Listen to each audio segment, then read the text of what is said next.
Hello and welcome, my name is Ansu and today is day 10 of a BOOKMAS, and today I wanted to talk about some of the books that I did not finish in the year.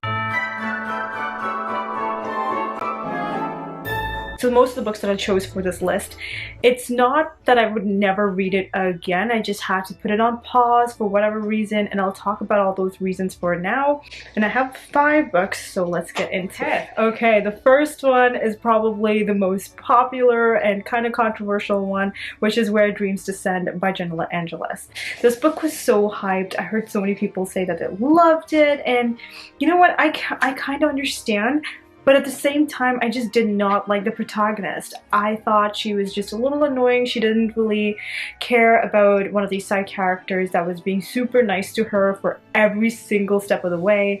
And she was just really like ungrateful almost. And I honestly felt like the book was going nowhere. Like the whole way through, I just felt like nothing was happening really. I do have a bookmark in here. I ended up reading 313 pages out of a 447. So I had to read like about 120, 130 pages more to finish the book. But I never got around to it. I was not having the best time, so I kind of gave up on this. So basically this follows around this girl who has been stuck in a house for her entire life. She's never seen the outside world, and she has this like person who's living with her. She runs away into the city where she finds this circus. In the circus she has to like prove her abilities against a bunch of different people, and she gets like the sidekick person with her, and through the days that the competition is happening, someone keeps dying. So one person or the other is dead or disappearing, rather, not dying, and we don't know what happened to them, why they left, or anything like that. And that's how we were kind of going through the story. It sounded really interesting on paper, but when I read it personally, did not really enjoy it. This is one of those books I really think that I will not pick up and finish, if I'm being completely honest, because it was such a drag for me, unfortunately. It's so unfortunate because I think this book is absolutely gorgeous. I know Darian from Darian Reads love it, and she gifted this book to me, and it's very precious to me, but I just unfortunately did not enjoy this book as much as I wanted to. The next book I had to give up for now. I definitely want to finish this book, but it's just so slow paced that I didn't find myself picking it up as much as I wanted to, and that is The Bone Season by Samantha Shannon. Like I said, I will definitely finish this book because I was having such a good time. I think the story is very, very promising, and I finished 181 pages of the book. I have quite a bit more to finish. I think it's a 450 page book, so I have that much more left to finish. This one is a very interesting story. So we have Paige Mahoney, who's living in the year 2059, so we are in the future. She's basically working in the criminal underworld, and she has this power to dream walk. Nobody really knew about her powers, and one day she kind of gets whisked off into this other world where everything is like so dystopian-feely. Some terrible things that are going on over there. There's some really supernatural entities that are present in this world, and we're trying to figure out like what the heck is going on, what Paige's role in that world is, and they're gonna just use her for her powers essentially. Really just trying to figure out like what is going on, and that's kind of the premise. Like I said, the story, the premise of this book is very interesting. I was really enjoying it, but it's so slow paced. This book just goes on and on and on and on, but I was really enjoying the premise, just not the way that the pace was going. So for now, I think I have to put it down, otherwise I'm not going to read anything else for the rest of the year. So for now, it's a pass for me. I will definitely pick this up later on though. It's kind of the same thing with the next book, and I read 68 pages of it, and that is Kingsbane by Claire Legrand.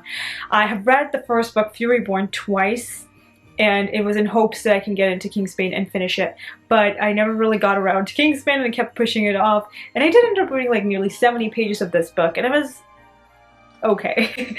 I wasn't really getting super into it yet, so that's why I was just like pushing it off. We got to a point where I'm just going to DNF it for now. This is something, again, like I would like to pick it up in the future, but it was just kind of a drag. Fury Born follows around these 2 different centuries, one in which we have this person named Marielou who has some magical powers, like she has elemental magic essentially, and we're trying to figure out like what her powers are really like, because there's a prophecy that says that someone who can control all the elemental magic, they're going to be the Sun Queen or the Blood Queen, and the Blood Queen is going to be the death of the kingdom. That's like one of the directions that we were following in. Thousands of years later, we have another character named Ileana who is an assassin. And in this world, things are kind of corrupt.